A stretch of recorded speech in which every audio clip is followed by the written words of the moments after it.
Welcome back to Movies TV Mad. You can follow me on X at Movies TV Mad and on Instagram and on Threads at Movies TV Mad X.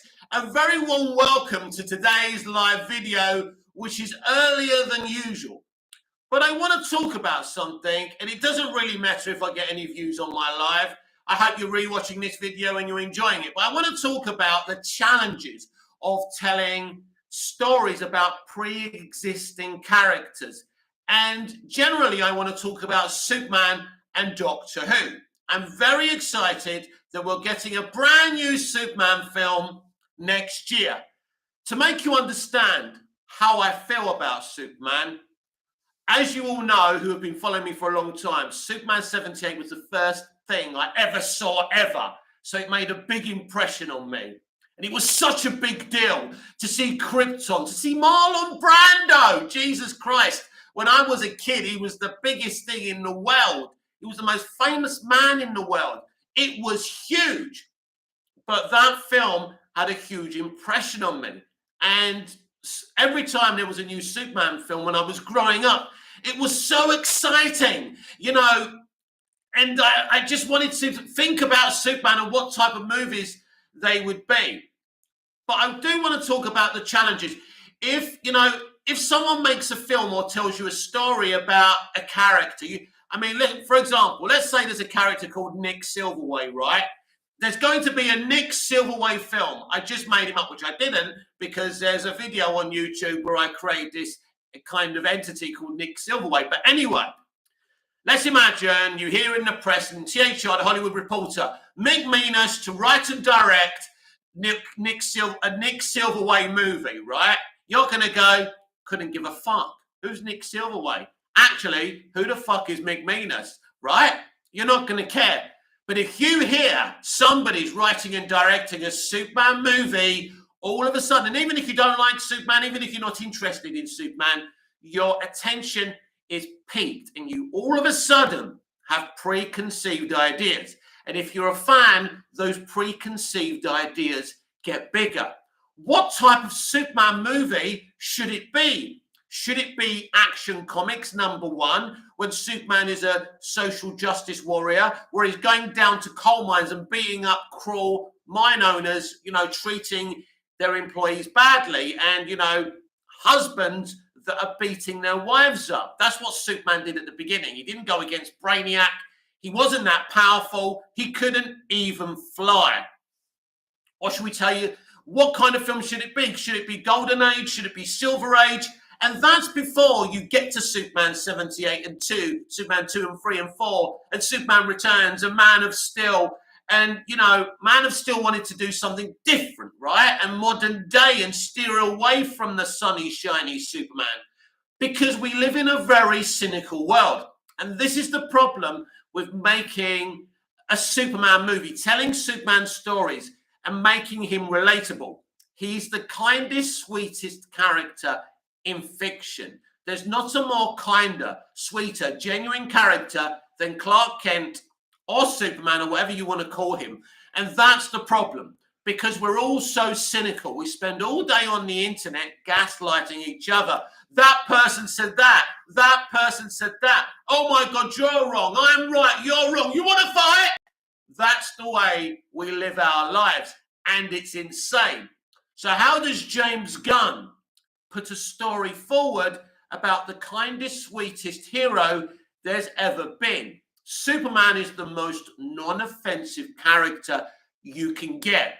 But in an era where everybody is offended over the most minimal thing, even Superman could end up being offensive. But how do you get people to cinemas to watch Superman? And the truth is, no one has been able to make an effective Superman since Dick Donner's Superman 78.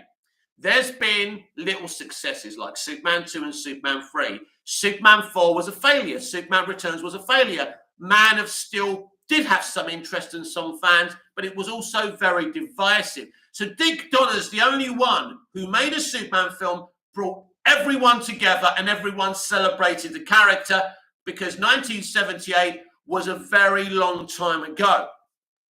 So it's very, very difficult.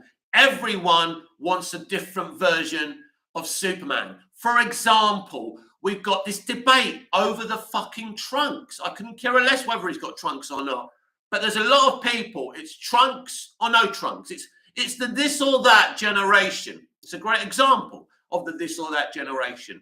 And, you know, some of the reasons for not wanting trunks are not good reasons, and some reasons for not wanting trunks are not good reasons. And the debate goes on. I do think Superman will have trunks, but that's not the point. So James Gunn is gambling his entire career on a character in a film that nobody's made successful since Superman 78. Oh, we can qualm about Superman 2, well, it made this. You can say Man of Steel made this, made that. It doesn't matter. Nobody has hit the jackpot with a Superman movie since Superman 78. And that's a factual statement. And it's not because I dislike Zack Snyder, because I don't. It's not because I dislike Man of Steel, because I love it. That's not the point. Factually, the only person who ever succeeded was Dick Donner, because he liked Superman. He understood how big, in terms of American mythology, Superman is. He's the quintessential Boy Scout. But how do you make a film about the quintessential Boy Scout in an era like this? Just go on your X feed. Go on your X feed after this video, of course, and see how toxic and angry everybody is. I mean, because you get all these opposing opinions on social media, don't you? So they're going to trigger you. They're going to wind you up. It's only natural. I'm not judging people. I'm just as bad. I create the problems that everybody else does as well. It's only natural. But how can you tell a story about the most sweetest, kindest hero there is, the most inoffensive character in fiction, when everyone sees a nice person and says, oh, I hate nice guys. He's a bit too good to be true. And I think in a way, James Gunn may try and tell a story like that. If James Gunn can make Superman relatable in this day and age, he would have earned his money. There's no question about that. And he will be immortalized like Dick Donner was. But it's a challenge. And none of us really know what kind of Superman film he's going to make either. But pre-existing characters are very difficult because everyone has preconceived ideas about them. And everyone wants different things. That's why Superman Returns wasn't successful. That's why Man of Steel nearly made $700 million, which wasn't bad, but it was also a very expensive film to make. Zack Snyder's films are very, very expensive. There's no question about that. So you have this preconceived character. You know, you have this iconic, existing, beloved character, but we love him. But can the TikTok generation, that's another question. That's an important question. Can the TikTok generation fall in love with Superman? It's very, very difficult because Superman is the opposite to what people are today. Angry, toxic, gaslit. That's not who Superman is. That's why Batman is probably more popular than Superman is today. He suits the narrative. He's this vigilante in this horrible place called Gotham City, where everyone is gaslighting each other, where there's crime and there's darkness and there's gangsters. So that suits the modern day mythology, if you like. But Superman, a nice, kind, sweet individual who's got these Midwestern values, how many boxes is he going to tick? Do people really want to sit there watching Clark Kent and Lois Lane flirting? We want that. Yes, we want that. But we're not important. The general audience will make or break this movie like they broke last year's DCEU movies. And that's what's so important.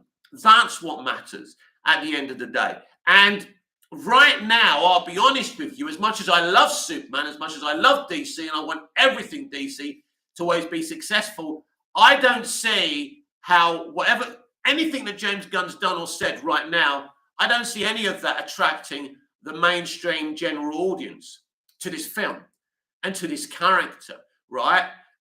It's not 1978 anymore. And that's the time he was most popular. Now, Smallville were able to bring in that generation and create a new generation of Superman fans. It's like the fans who watched The Phantom Menace for the first time. George Lucas put Anakin as a young boy to draw in a new generation, and it worked. You ask all the people who are adults today why they're Star Wars fans. There's a lot of people that tell me all the time it's because of a Phantom Menace. No matter what older Star Wars fans say, it doesn't matter if they didn't like the Phantom Menace. There's a whole generation of people who love the Phantom Menace, and there's a whole generation of people. I mean, I was a pre-existing Superman fan. I'm talking about a new generation of people that never picked up a comic book, that never watched a Superman movie before Smallville, but they watched Smallville and they fell in love with Superman. Smallville is literally the savior of Superman. Basically, that show came at a time when no one was talking about Superman anymore. Smallville reinvigorated my love for the character because that flame in my heart I had for Superman was dimmering. But Superman made me obsessed, yes, obsessed with the character again.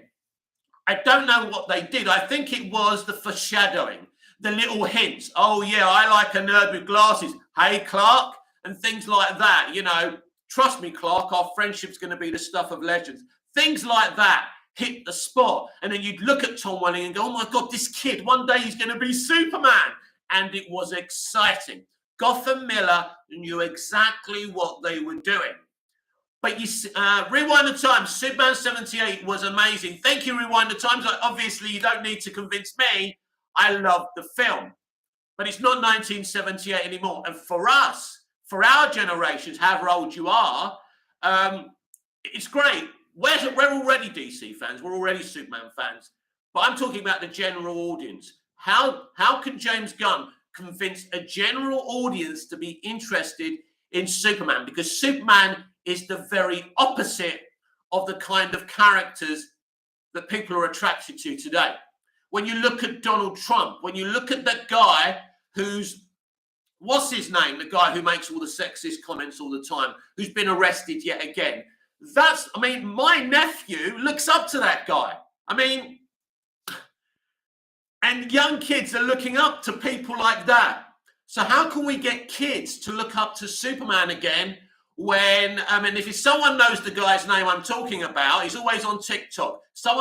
If you know his name, put his name down, because I'm just making a comparison here. And you know me, I always forget names. But if young kids are looking up to people who are sexist, misogynists, even a little bit racist at times, how is James Gunn going to convince this TikTok generation to fall in love with Superman? Rewind the Times, Man of Steel, I rediscovered my love for Superman. I don't know if Gunn can. In Peacemaker, he talks about poop fetishes. Gunn is a weird guy to me.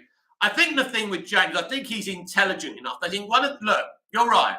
He has an odd sense of humor. I think it's obvious it works with Peacemaker. You could make the same accusation as Dick Donner.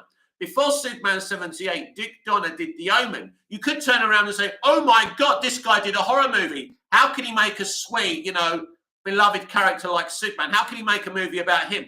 But he did, because he got it. He was already a Superman fan, a big Superman fan, and he wanted to keep the character clean. And Dick Donner was intelligent as well.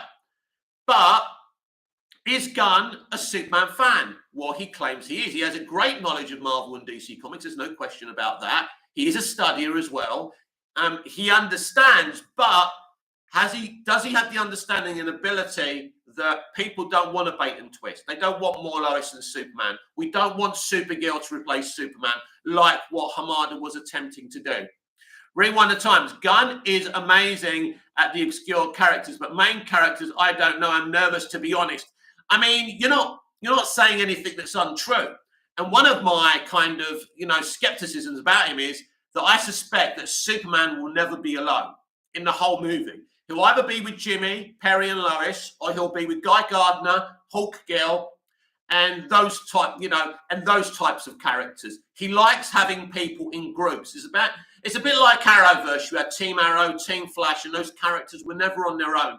They were never allowed to grow on their own. Now, at least with Arrow, in the first season, he was a lone wolf, and we could get used to him as a lone wolf. And that's important as well. But when you've got characters in groups all the time, Like a character like Superman does need to be a lone wolf sometimes, and we'll see what he does. But just because he's always done one thing, I mean, he does come across as, look, I can understand people being skeptical because he's always come across as a one-trick pony. You look at Guardians, same thing, same thing, same thing. You look at the Suicide Squad, same thing as Guardians. You see Peacemaker, it's another group of underdogged, rough and ready characters that have to be heroes.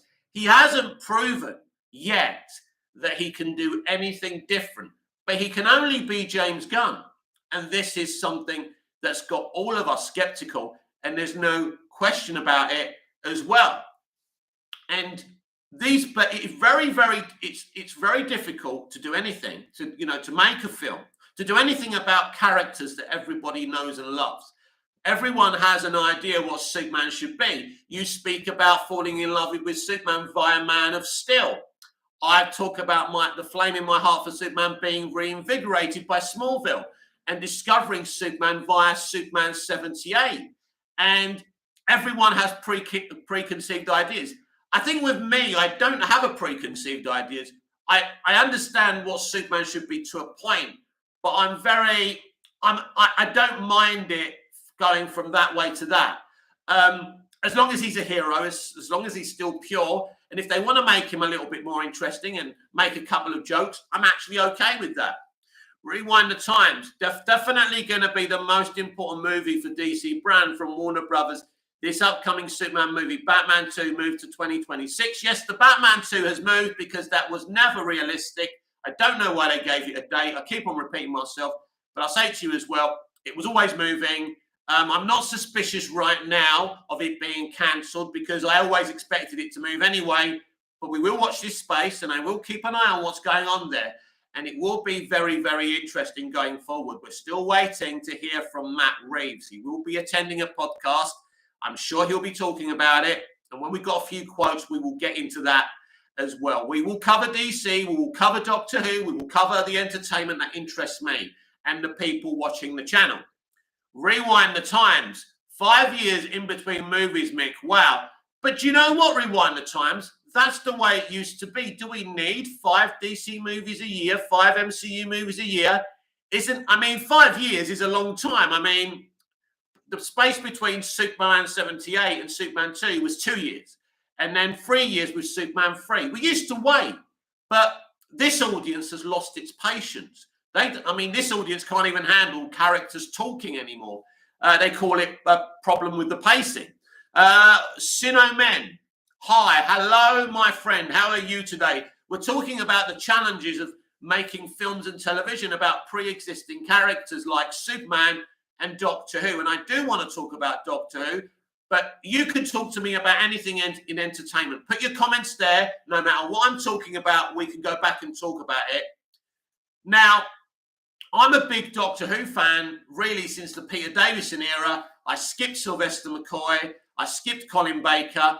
And I basically fell in love with Peter Davison's Doctor Who. But then I came back for Doctor Who, the movie, which I absolutely loved, warts and all. Sino Men, why is Reeves too slow? Well, he just likes to take his time. He obviously likes doing plenty of drafts, but that's the way he works. He's a perfectionist. But for me, that's good. I'm not in any rush. I want to see the best Batman 2 we can possibly see. Why rush the man? Why? Sino Men, it wasn't possible. Even without the strikes, they're blaming the lack of stages. It's all bullshit. It wasn't possible. We knew this man's a slow worker from the beginning. Why set a date? If there's no date, then it doesn't get delayed and you're not disappointed and you're not asking these questions. WB got it wrong announcing a date. Rewind the Times. I just feel with the huge gap between years, I hope it lives up to the hype, Yeah, you never know. Sequels can be disappointing, but you can get The Empire Strikes Back. You can get The Dark Knight.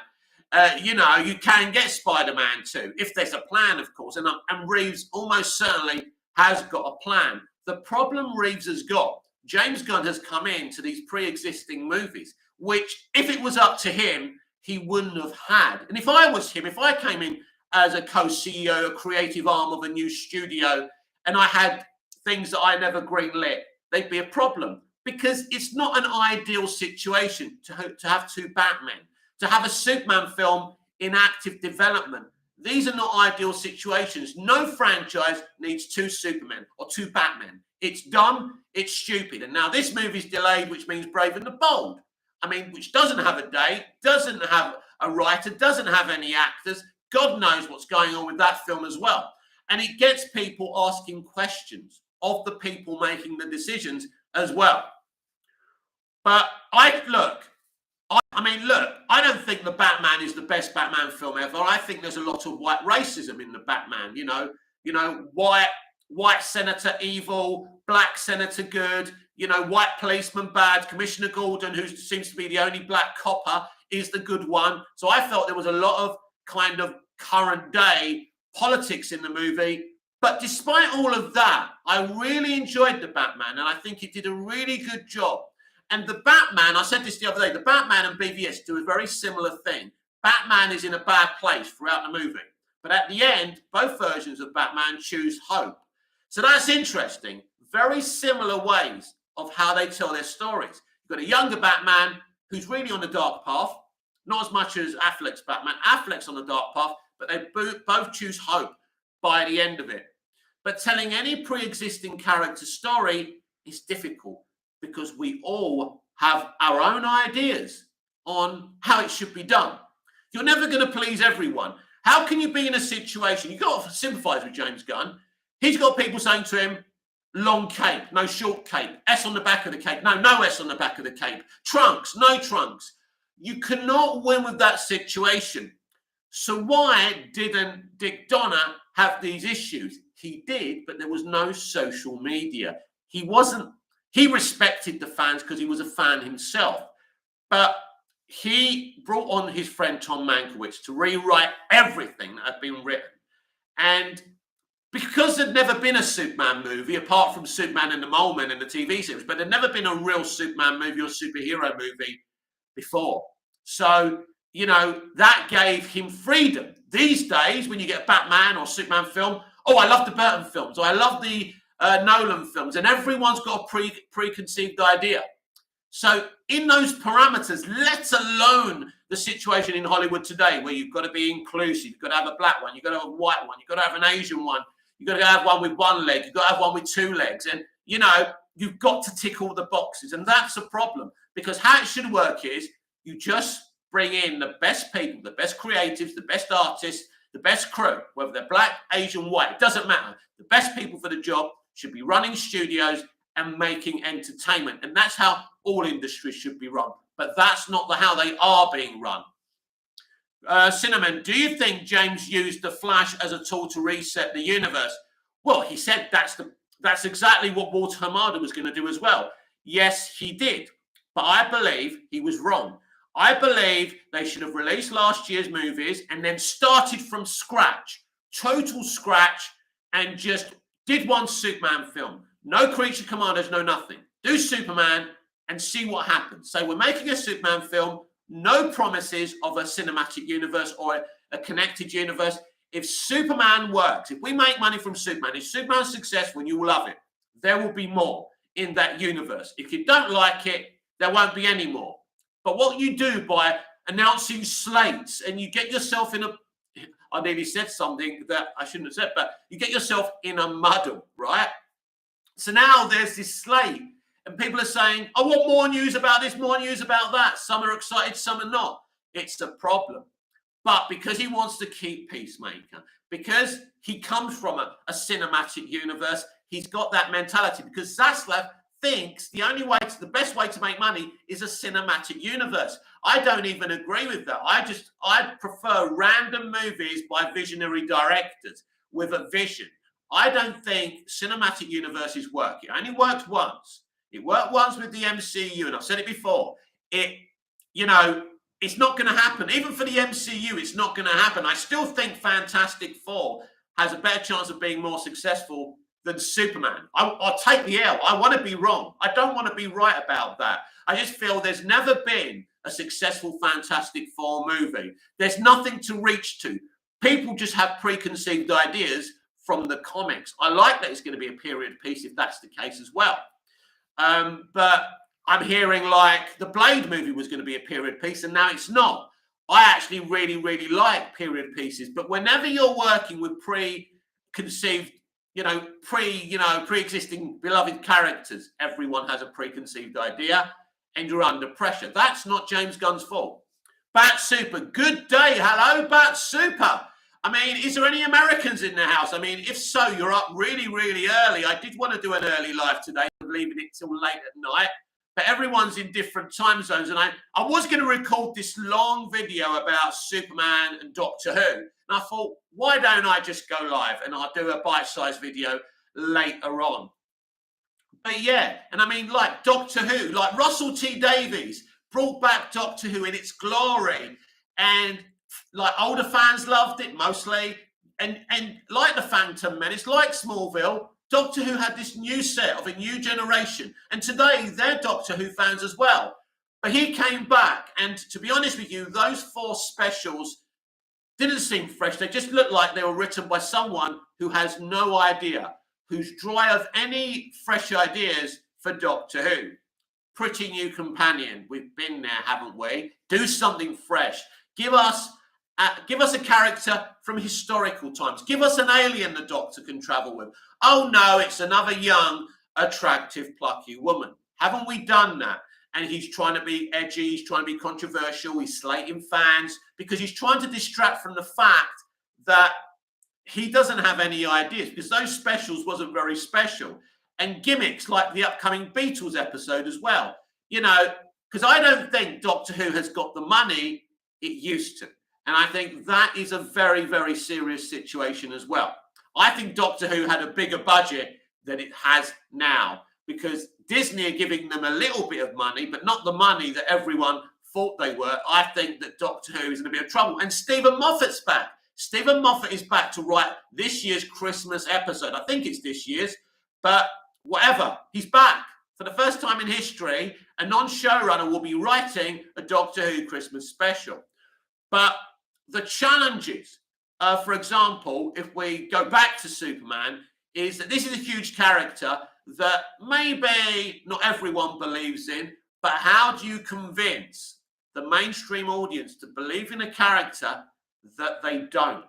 Was Superman the right character to kick off this franchise? Because it's very, very challenging. You've got to make him relatable, like everyone has to. And nobody's succeeded in making him relatable since 1978. And I'm talking about to a general audience. And this is what people forget, that geeks and nerds getting excited and having an orgasm online doesn't mean the film's going to make money. We had all this excitement for The Flash and this and that. Look how it turned out at the end of the day. So no one was interested in Blue Beetle. No one was interested in The Flash. No one was interested in Shazam! Fury of the Gods. Why? I mean, a lot of people weren't even interested for the first Shazam, and that was actually a half-decent movie. It made a profit, but only because it cost under the budget to make it. You know, it was a very low budget. That's the only reason Shazam ended up in the green instead of the red. But even the first film, you can't really call it successful. So it's very, very challenging. It's very, very challenging and, you know, very, very concerning, if you like, because there's so many versions of Superman in the comics and in live action. And where do you go with? I mean, I think what James Gunn's attempting to do here is to kind of, like, he's got all these different inspirations. Kingdom Come symbol, right? Oh, we'll have Otis and Miss Tessmacher because there was an Otis and Miss Tessmacher in 78.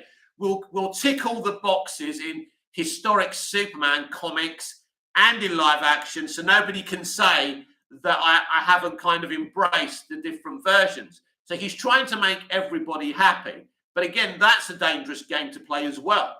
And ultimately, the best thing to do is do what you think is right as a writer. And at the end of the day, you've got to make people interested in him. And as much as I love Superman, I'm not sure if the mainstream general audience are interested in Superman. I think that's a real challenge. I think that's a real challenge. Either people will come to watch Superman or they won't. And with the other films around it, It's a big problem. Fantastic Four, Jurassic World 4, whatever it's going to be. I think it's a new direction. And who did I hear they were? Yeah, apparently Scarlett Johansson's going to be in that movie. And actually, you know what's really funny about this whole thing? They cast Scarlett Johansson, or it's a rumor, in this new Jurassic Park movie. Who reckons Scarlett Johansson would have made a great Lois Lane? Come on. She would have been perfect. She's a little older now, of course, I get that. Probably in her younger days, she would have been a great Lois Lane. But, you know, she still looks good. I don't know how old she is. Probably, what, mid-30s? Whatever she is now. But I think she would have been a great Lois Lane. There's nobody famous in this film. There's no film stars in this film. Not that there's any film stars, much of many film stars about anymore. But I think Scarlett Johansson, seeing her there cast in this Jurassic World movie, right, that releases around the same time of this Superman film. The last Jurassic World movie made a lot of money. The thing is, all these Jurassic World movies are mid, but they still make around $1 billion. And I think there's more interest in Jurassic World, Jurassic Park, than there is a Superman film. This is the sad reality. And you are looking at a Superman obsessive.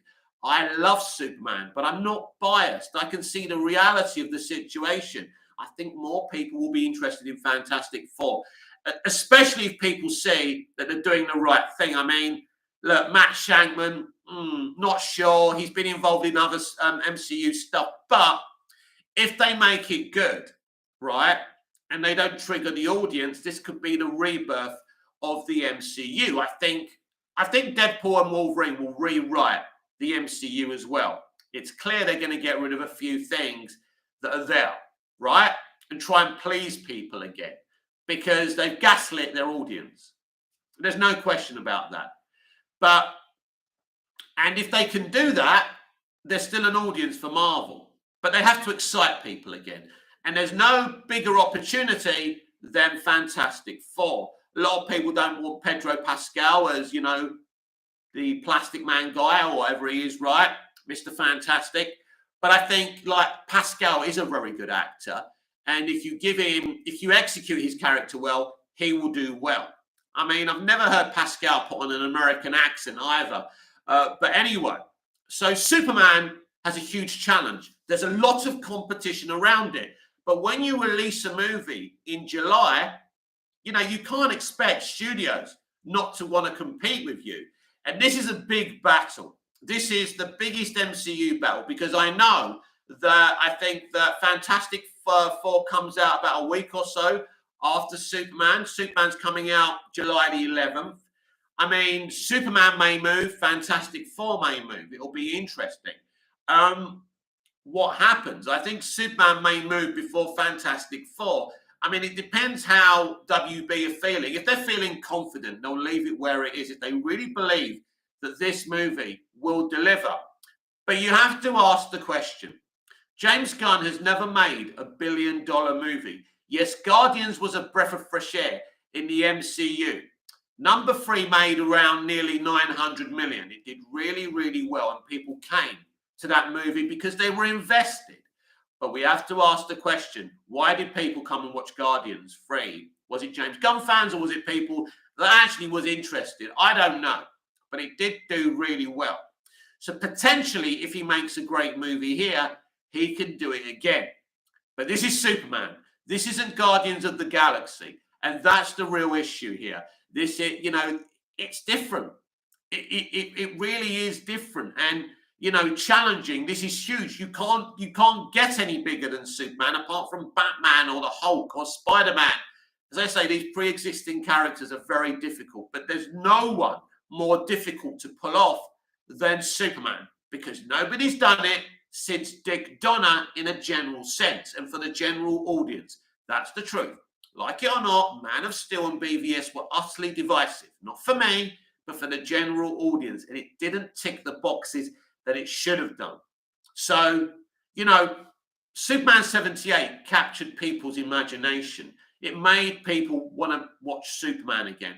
You know, it was the first real Superman movie, you know, and it was the first live Superman they'd had that they fell in love with the public since George Reeves. George Reeves was a very, very popular Superman back in his day.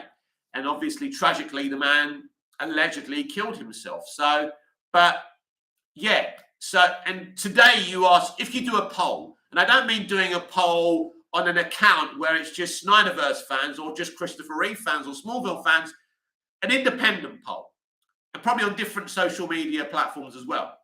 Which one is people's favorite Superman? We all know what's going to happen, right? We know who's going to get the most votes. We're talking about a film that was made over 46 years ago, and nobody's been able to recapture what Dick Donner did, because he knew what was needed. He knew what people wanted. And there's all these different debates today about trunks, no trunks, he should be this, that, the other.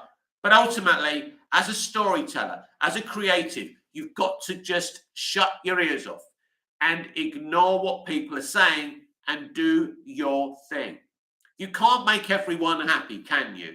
You can't have him both wearing trunks and not wearing trunks. You know, people are going to say, well, what kind of Clark are we going to get? Is he clumsy? Is he clever? Is he strong? Is he independent? How does he change his behavior so people don't suspect he's Superman? So we don't know. Will Gunn use the John Williams theme, or will he create a new theme as well? That will be interesting as well. Don't be surprised, because like Gunn did say that they're doing something a bit ambitious with the music, which is a little bit scary, but we'll see what he means. Don't be surprised if they recreate Williams's soundtrack or something. I don't know what they're up to. I mean, listen, Superman isn't the time for mixed tapes, but it wouldn't surprise me if we get a mixed tape. We'll see what he does, but he's in charge. He can do whatever he wants, but because he's in charge, the buck will stop with him. No one's going to blame Peter Safran, his partner at DC Studios. No one's going to blame him. Everyone's going to blame James Gunn. If it's successful, everyone's going to credit James Gunn. Peter Safran won't get the credit. James Gunn is the creative arm of this studio. He's making the creative decisions, and the buck will stop on him. If it's successful, his career will explode, like it did after Guardians. If it doesn't work out, he's absolutely finished in Hollywood. I mean, being fired from Disney didn't finish him, but Superman finishes everyone, right? Dick Lester took over from Dick Donner and made 2 Superman films. What happened to him afterwards? I don't think he had a great career. I don't remember what he did, but I don't think he had a great career after those 2 Superman films. Bryan Singer, did The Usual Suspects, did X-Men 2. Top boy. Came to Superman Returns. What happened to him? Again, Superman destroys careers. Zack Snyder was making movies for cinema, right? He does Man of Steel. He does BVS. He does make this, he does make Justice League. What happens after all that, all the drama and everything? Where is he now?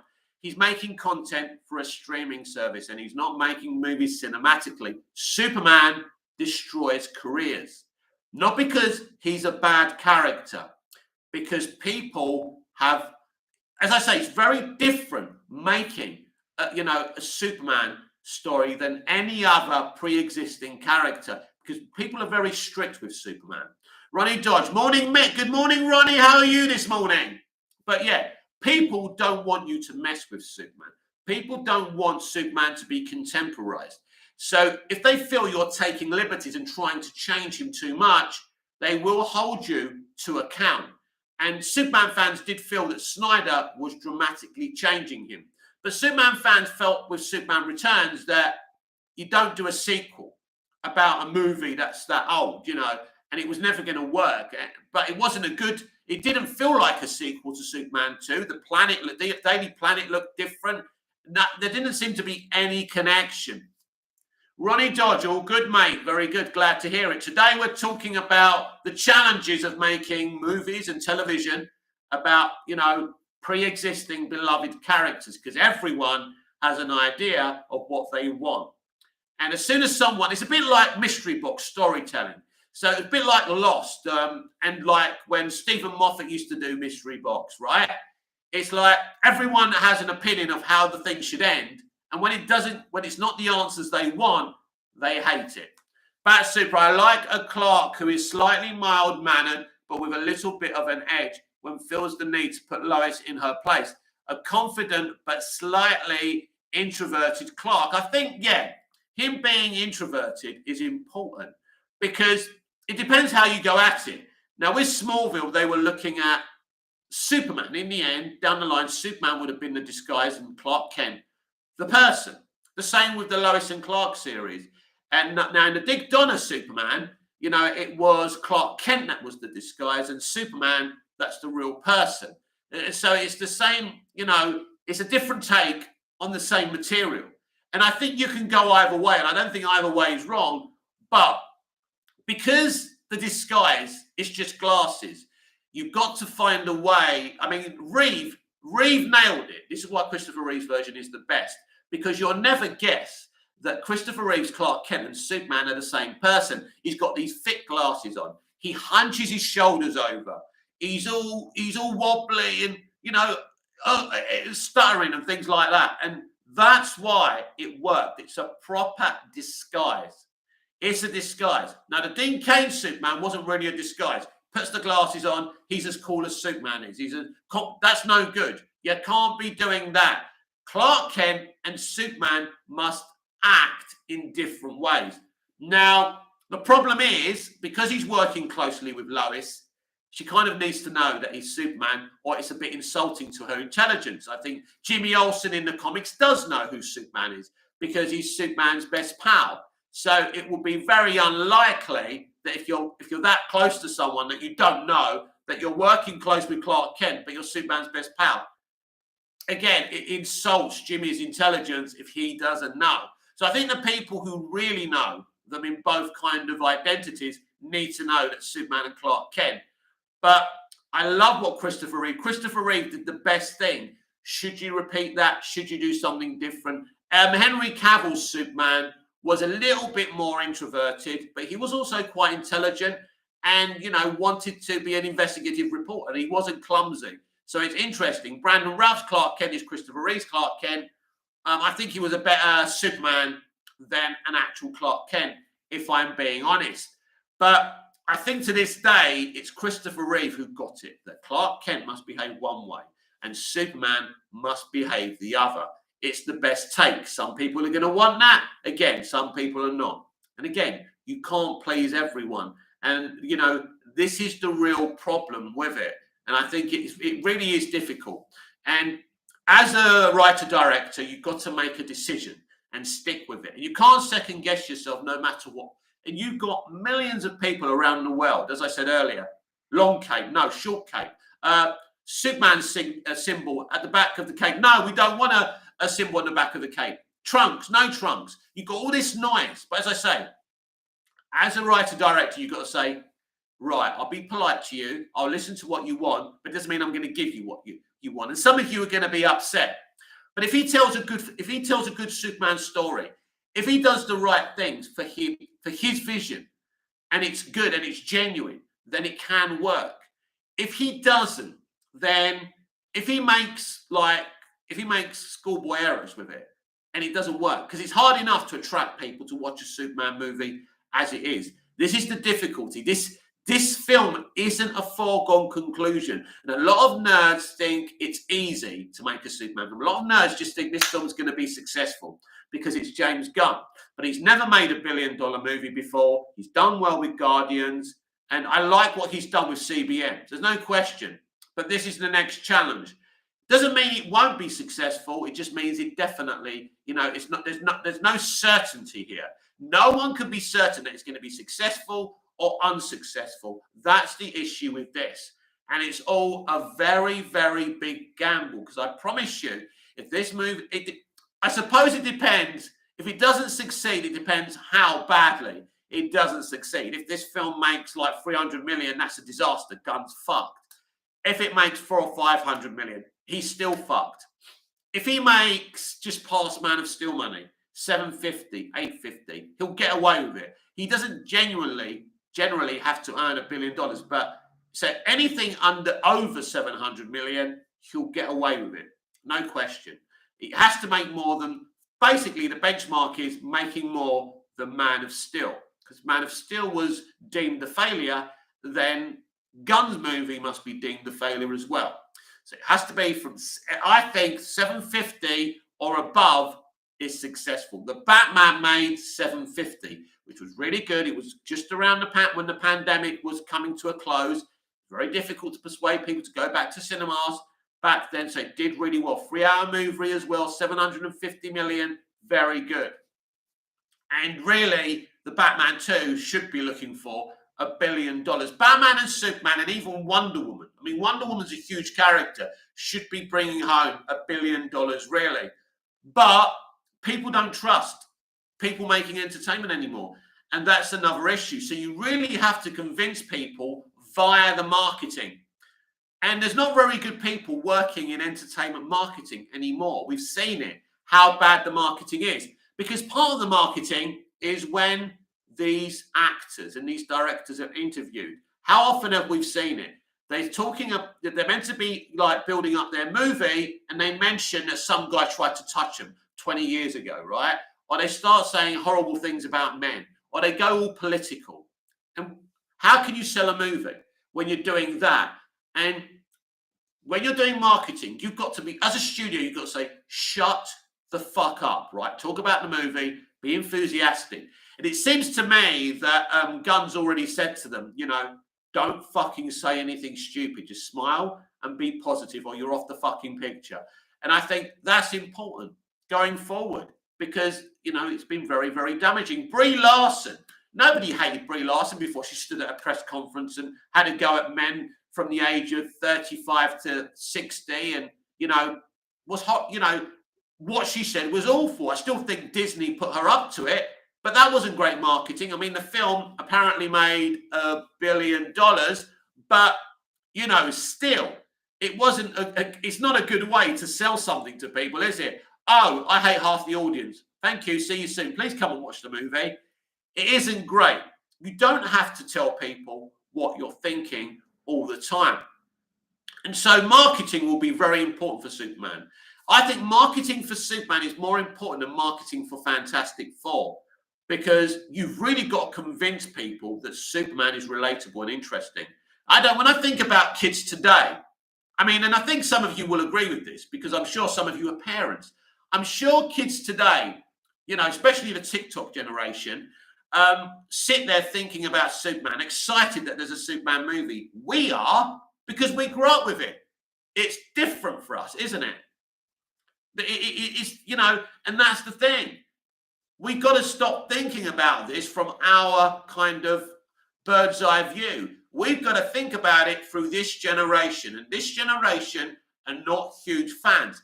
Even in the peak of the MCU, that wasn't a great time for Superman. It's even amazing that Man of Steel even made 700 million.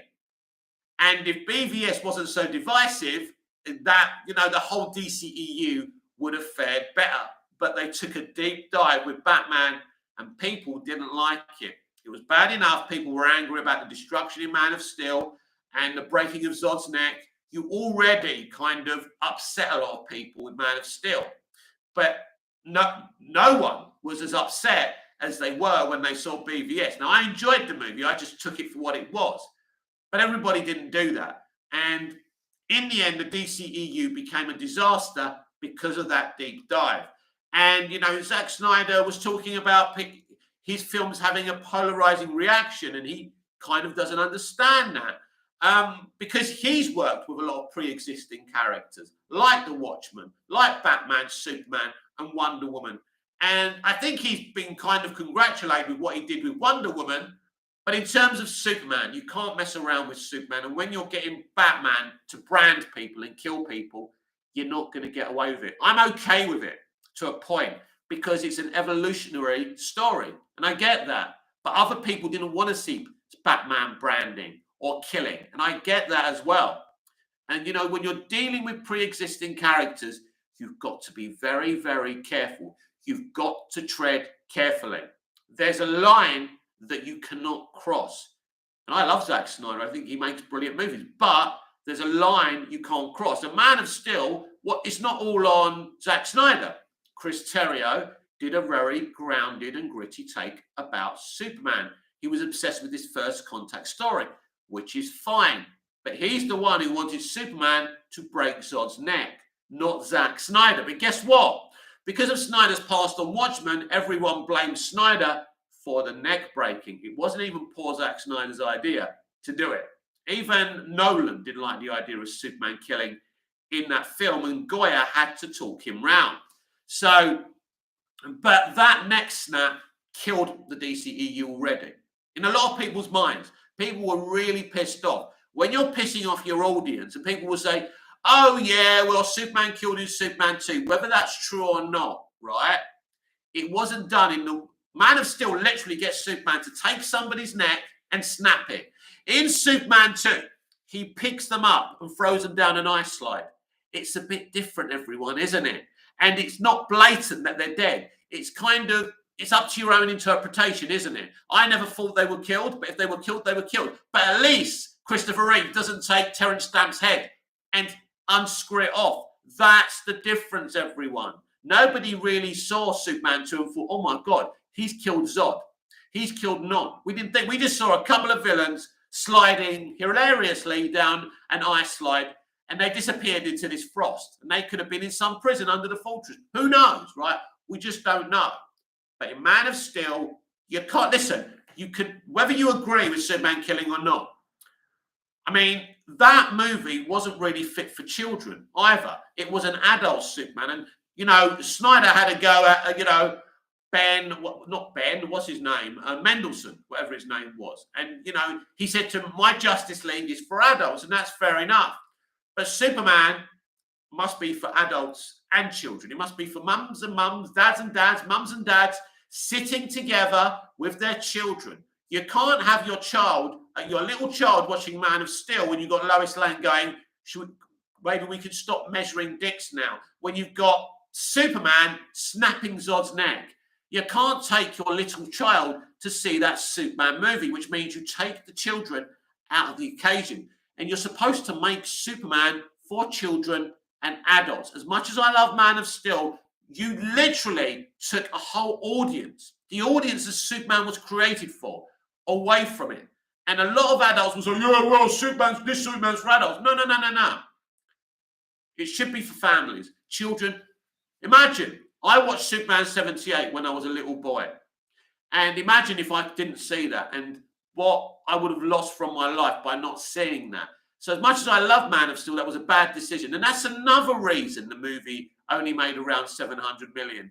Because adults couldn't take their children to watch the movie. Not really. I know some parents will say, well, I took my kids. I don't give a shit. And I get that.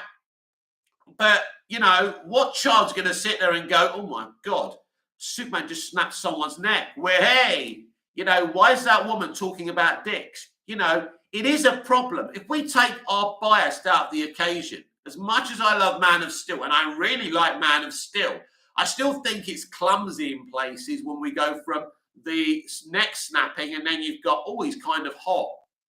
You know, and he's kind of really quickly got over killing Zod as well in the next scene. We don't even get a 3 months later, a 6 months later. It's a bit weird, right? And the neck snapping, I think, did cost Man of Steel a lot of money as well. And I think Man of Steel is a really brilliant contemporary Superman story and Superman movie. I'm a fan. I am. But you can't make people accept it. He's a pre-existing, beloved character. And people have preconceived ideas, especially about Superman. There's a lot of characters you can be more inventive with, not with Superman. And when you're making a Superman film, you have to make a decision. Am I going to make a surface level Superman movie? Is he flying around? Is he smiling? Is he going to beat up a supervillain?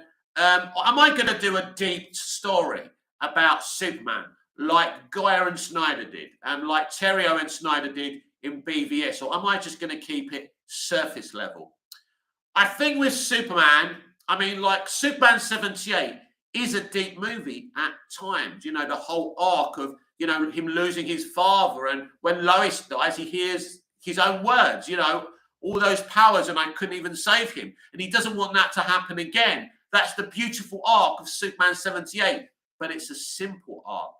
I mean, you know, Snyder's all about the hero's journey. He's very deep, all these mythic characters, all these religious undertones. Snyder loves that. But at the end of the day, is that what the general audience want? I don't think it is. I think that Superman needs to be a surface level movie. And I know people say, but think about it. Scott Edwards, what's up? You're up early, Scott, because I know you're an American. You are an American, aren't you? Hey, Scotty, how's it going in America, the good old US of A? Yes, Scott, how is it going? But yes, well, what we're doing, Scott, what we've been doing for the past 55, 56 minutes is talking about how you tell pre-existing character stories like Superman and Doctor Who. I haven't touched on Doctor Who as much as I wanted to, but I have made my point about it. But I will do a bite-sized video later.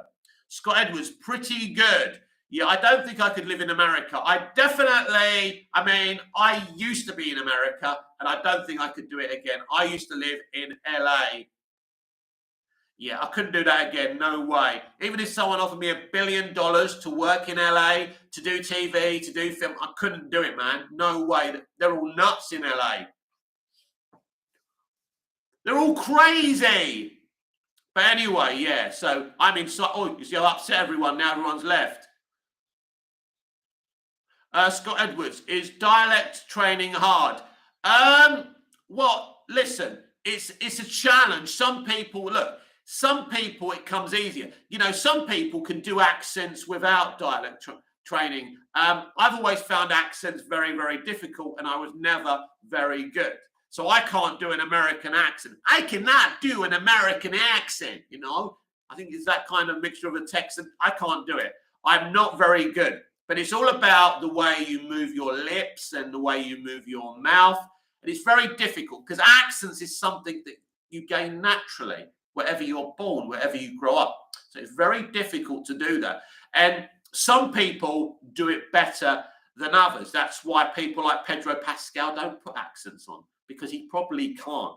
Kevin Costner was criticised in Robin Hood, Prince of Thieves for not having, a proper British accent. He wanted to, but the director and producer said, just don't bother.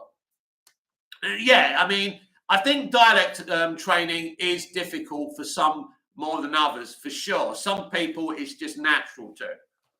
But yes, so it's a lot easier to create original characters and do stories about original characters. When we saw the first episode of 24, nobody had preconceived ideas on who Jack Bauer should be, but we do now because we've known him, right? That's the difference. So when a show's been cancelled and then they do a reboot or they relaunch it, everyone's got preconceived ideas on what that show should be because we've seen so many episodes. And when these shows come back, they're never the same again. Scott Edwards, did you hear the rumours that Ant-Man 4 and Captain Marvel 3 has been cancelled? Well, I personally don't think they were ever going to do an Ant-Man 4. I don't think they were doing an Eternals 2. And Captain Marvel 3, maybe they were thinking about it. But I don't think those movies were seriously ever going to happen, especially the Eternals 2.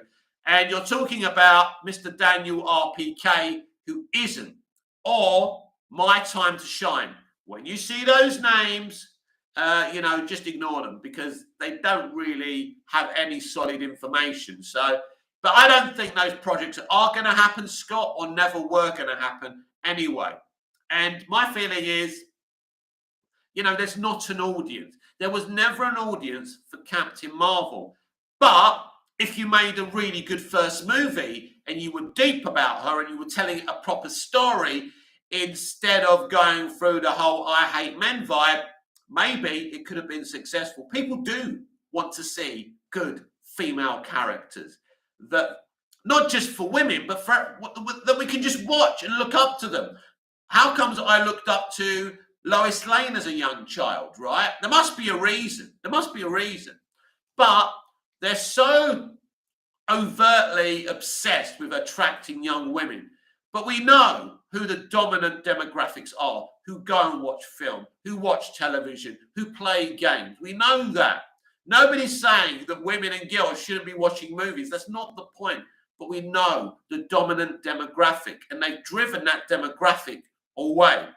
You had Kathleen Kennedy wearing a T-shirt saying the force is female, driving away the dominant demographic from Star Wars. Now nobody's watching Star Wars. They're not making money because the demographic they tried to attract was never interested. And now the demographic that loves Star Wars is not interested in consuming their Star Wars. So they're not very bright people. When you're politically obsessed with your ideology, you're trying to force that ideology on people via your entertainment, there's only one way it's going to go. If I walk into your shop and you say, fuck off, and you ask me what my politics are, and I tell you, and you say, fuck off, get out of my shop, how long is that shop going to stay open? It's the same thing, isn't it? And that's the problem. They're stupid. They are stupid people. They got lost in their own hatred and their own ideology, and now they're fucked, and they don't know. When you get an animated show like Velma, it really is insane. Scott Edwards, those characters still deserve to be supporting characters, though. Maybe they will. Just because their films are not happening doesn't mean they won't be involved. But there has to be a reworking of those characters to make them interesting. I think with Brie Larson, the damage is done, right? And I think that's the problem. Unless Brie and Kevin and the people at Disney and Marvel understand that what they've done and the way they've spoken about a certain demographic is wrong and there's damage to repair, because they are in a consumer-based industry. If you upset your customers, you don't have an industry. You don't have a business. Nobody likes their customers, right? But you pretend to like your customers, right? You create a kind of aura with your customers. So at least they feel you're trying to sell them something that they want. And, the entertainment industry, the biggest consumer-based industry, has said to the consumers' face, we don't like you. We don't care what you want. It's not up to you. It's up to us. We don't need you. So the consumer has said, bye then, you don't need us, bye. Oh dear, we're going bankrupt now. Well, you drove your gamers away, you drove your TV and streaming fans away, you drove your movie fans away. Well done. Congratulations. You're fucking a bunch of geniuses, aren't you? You really are, right? People like me grew up on great entertainment. You're telling people like me to fuck off. That we're the problem. When your industry has the sickness of child abuse and other crimes that I won't go into on the internet, right? And you're talking about us, you're generalizing about men. It ain't our fault. It ain't ordinary blokes' fault that there are toxic males within the industry. Don't take that out on us. Don't destroy your own empire because of that. Scott Edwards, I don't think Captain Marvel would hurt the box office if you have other characters like Spider-Man in it. But if you need Spider-Man in a Captain Marvel thing, my friend, then what's the point? Captain Marvel's got to be in a position where she doesn't need anyone else, right? And that comes from good writing, good storytelling, great characterization, right? A female character is no different to a male character. First of all, you don't stereotype her, right? You don't try and create a character that all women are going to love. You create a good character with an arc, with sensibilities. And they've tried to change what a woman is as well. So that's the problem as well.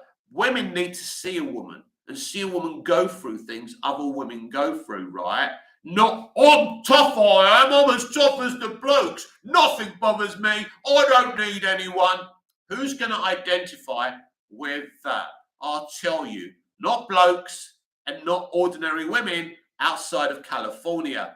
Scott Edwards, I meant the Avengers films, but that's different. I mean, it's complicated because of all the studios owning different characters. But we know the first Avengers was great with the characters that were in it. Avengers 2 did okay. Some people don't like Age of Ultron. I think it's okay. Obviously, Infinity War was outstanding, and Endgame, well, I have some criticisms, that's for sure. But they were okay, and they worked. But it's my belief that after Endgame, the MCU should have finished. That saga should have finished. Those characters should have walked into the sunset, right? Like Captain America and Tony Stark did. And then you create a new cinematic universe for the X-Men and the Fantastic Four together, and you create a new arc. Dragging out the Marvel Cinematic Universe was a big mistake. Phase 3 should have been a final phase, and then you come back with the first phase of the X-Men and the Fantastic Four. Phase 1, Fantastic Four. Phase 2, the X-Men. Phase 3, your unification of the X-Men and the Fantastic Four. That's what he should have done. But unfortunately, Iger and Disney and Chapek interfered with what Feige was doing and destroyed everything. Empires are destroyed from within. And I mean, I'm not necessarily a genius in telling stories, but it's common sense that the MCU, that saga, Phase 3 should have finished it, right? And they should have started again with Fantastic Four and X-Men. You tell the X-Men story in the first phase, Fantastic Four story in the second phase, or vice versa. Then you unite them in Phase 3. It would have been classic. You build up to them fucking meeting. It would have been classic. Right? Or you could have Phase 1, one X-Men movie, then a Fantastic Four, whatever you do, but you build up to them meeting, right? The MCU, that, you know, the Infinity Saga should have been it for those characters. You've done those characters. All the actors want to move on. They want to do their own things. I get it. Chris Evans left. Robert Downey Jr. felt he wanted to do other type of things. That was always going to happen. Happens in television. And basically, the MCU was a TV franchise in film, really, wasn't it? So that's what you do. You have the X-Men and you have Fantastic Four, which I'm assuming they're going to do now, right? And you've got to move away from cameos. You've got to move away from just, oh, let's bring in Hugh Jackman as Wolverine again. He told his story. It looks desperate. And it makes Deadpool 3 look like a desperate movie that has no ideas in my eyes. But I'm sure everyone will go and watch it and shill the shit out of it. I'm sure. X-Men 97. So basically, entertainment pundits have had the opportunity to see the first 3 episodes of X-Men 97, and they're all saying it's the best thing ever. Do we believe them? That's what they said about the Flash movie. We will see. I don't think it's available on Disney Plus quite yet, but we can check them out eventually, I think. But first 3 episodes are available to pundits and people. And, you know, when you get early access, what are you going to do? You ain't going to be honest, are you? So we will see. Scott Edwards, Captain Marvel works better as a supporting character. I think so, and it's the same with Shazam, I think. Shazam would have been a better supporting character. We didn't need 2 Shazam movies. We didn't need a Black Adam movie, although I didn't mind it. To be honest. But yeah, it's when you're working with these characters, you've got to remember that they've been around. They're not a mystery to people. People know them. People know what they want to see. The thing is, for me, you've got to have a good handle on what you want to do with these characters. I was thinking about, if I was in charge of Doctor Who right now, what would I do? I think fundamentally, Doctor Who needs a reboot. And a lot of fans will not agree with that. But with everything that's happened with the Timeless Children and all of that, there's no way of resetting that.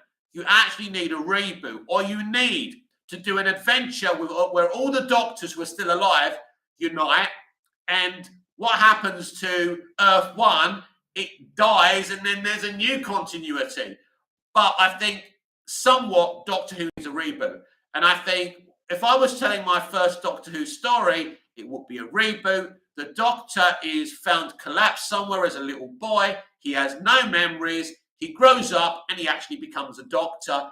But people from Gallifrey are on their way looking for the Doctor. But he's leading this nice life. He's a proper doctor. But the TARDIS reappears and things like that. And slowly but surely, he actually remembers as you go through the season who he actually is. Scott Edwards, Shazam 2 was a disaster. It was. Scott Edwards, hot take, the Marvels is better than Shazam 2. Well, I mean, that's like saying your third, like one crap meal is better than the other 2 crap meals, isn't it? Scott Edwards, Batman wear Atlantean batsuit in LK.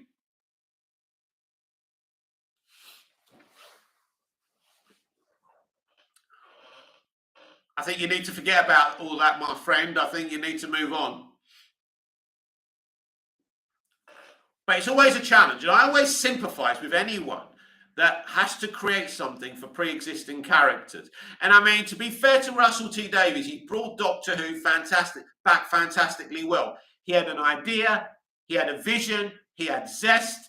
He was very, very enthusiastic about the character. But the Russell T Davies I see now doesn't have that excitement for that character. And I think he's just going through the motions. And I think it doesn't surprise me that he's brought back Stephen Moffat, a man who actually still loves Doctor Who has got ideas about Doctor Who stories. That's for sure. If we were to have a test, which one's the more passionate Doctor Who fan right now, I'd give it to Stephen Moffat. That's after so many years and being attacked by fans, and it's amazing that the guy has still got the enthusiasm for Doctor Who, and that's very good. And don't be surprised if Davies leaves at the end of, I don't know, at the end of Ncuti Gatwa's era, which I think will either be in the second or third season, because they're calling it series 1. They're not calling it series 14 or 15 or whatever. It's all very confusing. I don't even know what series they're filming right now. I'm utterly confused. Scott Edwards, Gunn cut Batman. He cut a lot of things. He interfered. He shouldn't have interfered with those films. He had no place. His films are his films. He doesn't like getting notes. He don't like people interfering with his movies. And that's the problem. But he's the big man. He's in charge. But we'll see if everything he's doing works out. It's all on Creature Commandos will be judged, but it's all on Superman. That's where he's going to be judged. It's going to be very, very interesting. And the day that suit's revealed will be interesting as well, because that's the first time where people are going to say, oh my God, James, this costume is beautiful. I know I'm going to love your film. Or, James, I don't like your costume and I'm kind of skeptical about your film. And that's the problem. And I suppose that's why he's a bit, let's say, he's delaying the reveal of that costume. But as soon as they start filming on location, he's going to want to reveal that costume, not for hype, because he has to. And the Shields will say they love anything. Even if Superman's wearing a kilt instead of red trunks, the Shields will say, oh my God, this is the bestest thing ever. But more honest people will be honest. And you want honesty. You want transparency. Scott Edwards, what rating would you give LK? There's too much comedy. The gags are absolutely awful. What they did with Orr, making him a joke, is terrible. We'll go out of 5, and I'll be nice. I'll say 3 out of 5. That's being nice. That's being kind, because there is some goodish action, but no, they fucked it. Whoever decided it should be a comedy fucked it. And the first film is brilliant because it's James Wan's movie, and he had good writers on it. That first film, I don't care what anyone says. I don't care that Collider said the first film's a mess. I really liked it. And I really like Black Adam as well. And I always say I never asked for a Black Adam movie. I didn't ask for it, but when I got it, I thought it was pretty good. And I always like watching Black Adam and waiting for the post-credit scene with Superman. It's cool. But I think Black Adam was a pretty good movie. But I bet you he doesn't use that Hawkman again, who was really good. And it's a shame they killed off Pierce Brosnan. Scott Edwards, you think Amber Heard did reshoots for it? Ooh, that's an interesting question. I did see a lot of Amber in the test screening. I did see a lot of Amber on the test screening. They did reduce her role. I don't think she did reshoots. I think what they did was just cut what they were originally going to use. And that's a mess. They were scared. Ultimately, the movie did well in China. Now, if it wasn't for China, it wouldn't have done so well. Well, it didn't do well, but at least the movie broke even and was able to pay its bills. If Amber wasn't reduced from the film, maybe it wouldn't have been as successful in China. Very interesting. Imagine if James Gunn keeps Amber Heard. Imagine the outcry. Imagine how upset people will be. people will be, oh my God. Scott Edwards, she was still involved heavily, Final Battle. She was, yes, she was.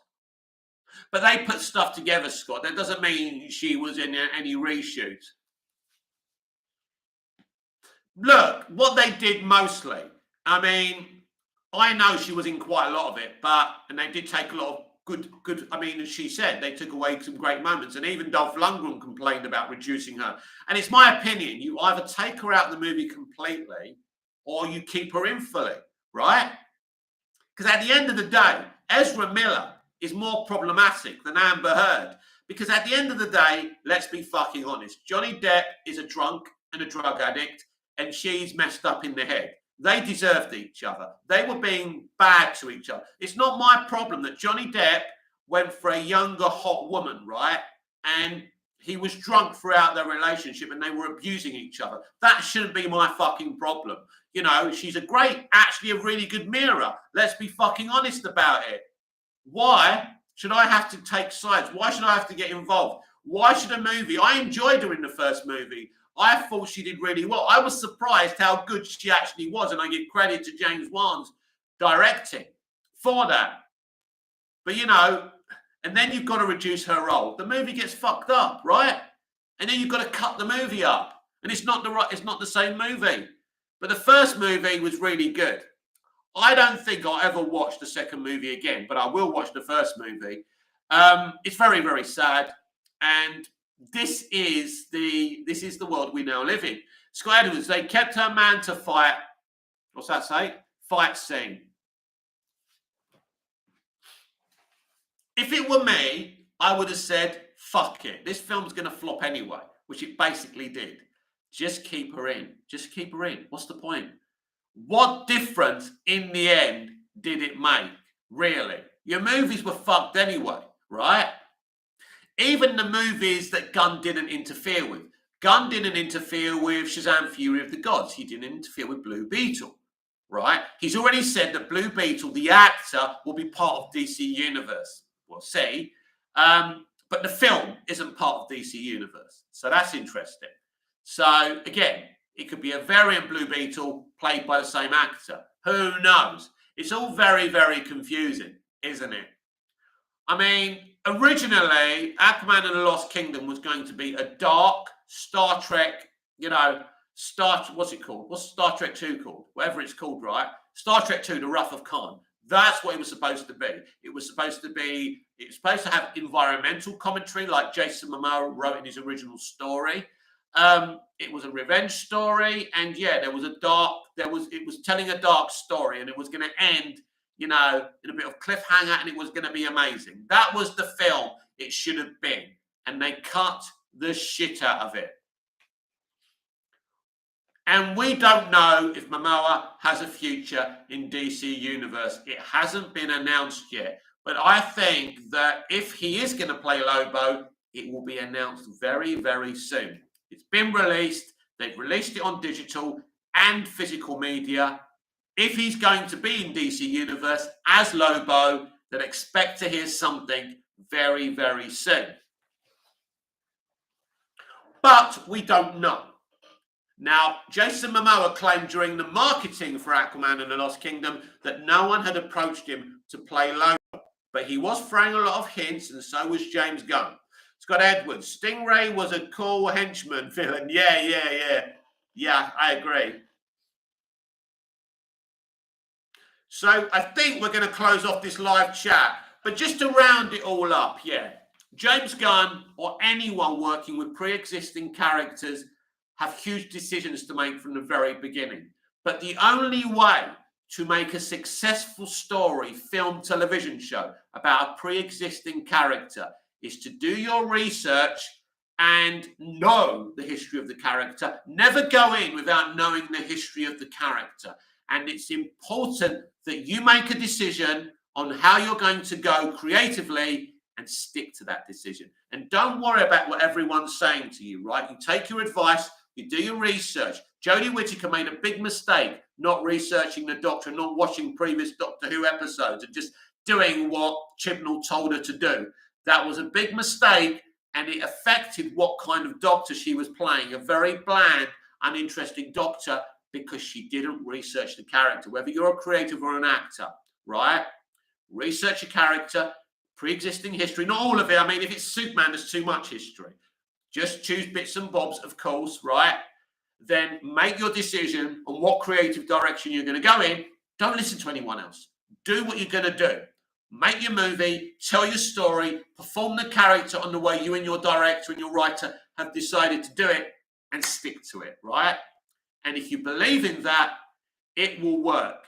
If you start umming and ahhing, well, someone on Twitter said this, or someone, and this is why we get so many reshoots today, because people just listen to, there's too many voices. It's too loud out there, and that really is a problem. Well, I'm very happy because I got 5 likes. 5 likes is a lot for me on a live. I will do a daily bite size after this video, and I'll be back tomorrow with a live video and a bite-sized video as well. Until then, have a lovely day, and I will see you again soon. See you later. I forgot I had to press something else. Wow. What I was going to say was I really enjoyed that. See you again soon. See ya.